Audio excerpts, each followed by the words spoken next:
Let's go. Hey, what's up? Hey.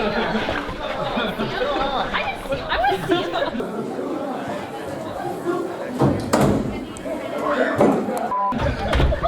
Everyone back up! Back away! Back away from the door!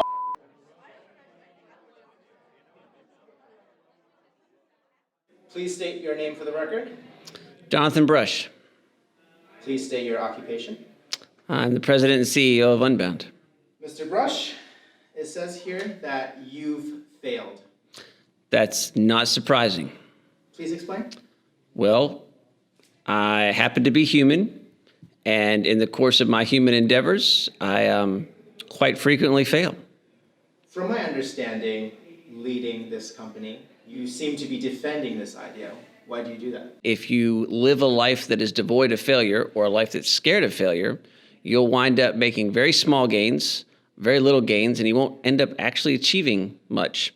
At the end of it, you may have a record that looks pretty perfect, but it'll also be pretty boring.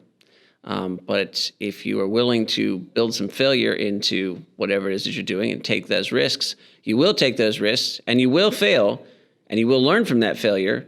And if you apply what you've learned and go forward, your success will be a lot bigger. And at the end, you won't have a perfect record, but you'll have a much more interesting life. And what has been ways for you to take these failures and learn from them? So I got a big promotion early on, which I didn't deserve and was kind of miraculous. And I thought I was pretty spiffy. And so I was the director of admissions for a college. And I hired an outside firm to do some really spiffy marketing stuff. And I convinced my boss, who was a retired Marine Corps colonel, that it was a good idea. And he gave me rein to do it. And then it turned out to be an okay idea, which was not the same as a good idea. And eventually we decided we could do those things in a better way. And so we told the company we didn't need their services anymore.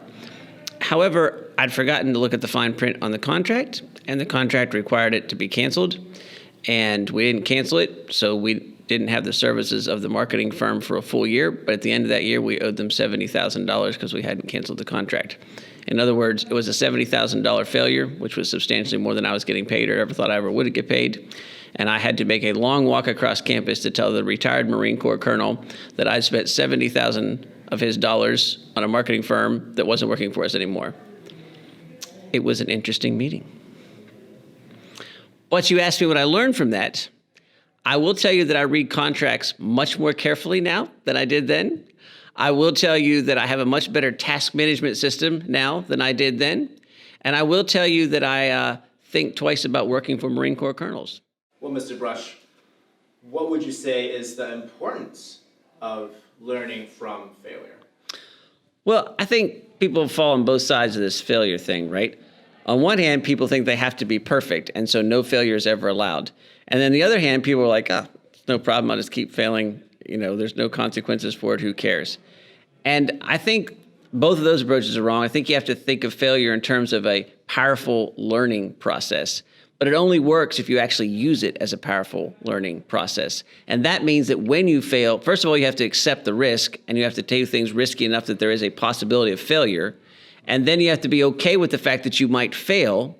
And then you have to deal with the consequences. You have to own up to the consequences of failure, right? Failure always hurts in some way. And then you have to ask a couple of important questions. Why did you fail? What happened? Why did this happen? Why did you fail? And then how could you do things differently? And then you need to apply what you've learned going forward. If you fail and never ask that question, you just wasted a lot of time and you failed. If you fail and ask that question but then don't implement it, then don't implement what you determine are the answers, then you haven't made any progress and you haven't learned anything from that failure. It's just been pain and agony. But if you take the risk and it turns out that you do fail and you figure out why you did and you apply those lessons going forward, then failure becomes something different. Instead of some catastrophic event that means that you're not perfect, instead it's a powerful educational event that shows you how to succeed in the future, gives you confidence to continue to take bigger risks, which means you can live a much more impactful life. So, Mr. Brush, if you could go back and talk to a younger Jonathan, what would you say to him? Well, first I'd tell him to read the contract. That would have helped a lot. But here's the end of the story. I was terrified of what would happen when this Marine Corps colonel found out that I'd spent $70,000 of his money on nothing. And he was certainly not pleased about it.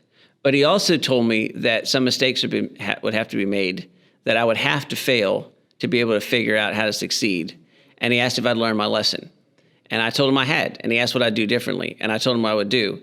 And then he picked up some papers on his desk, shuffled them around, looked at me and said, I think we're done here.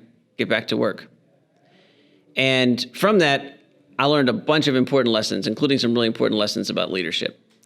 But what I would say that younger Jonathan Brush is, yeah, certainly read the contract, but also don't be afraid to fail, and don't be afraid to take the time to figure out what you need to do from that.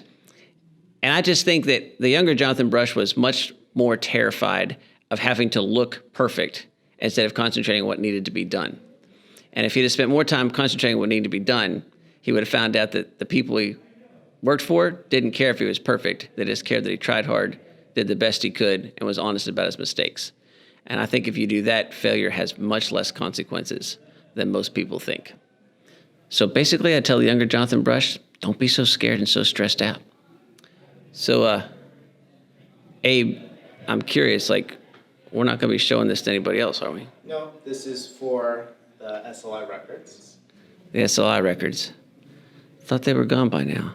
Anyhow, are we done here? Well, Mr. Brush, yes, you can go. Thanks.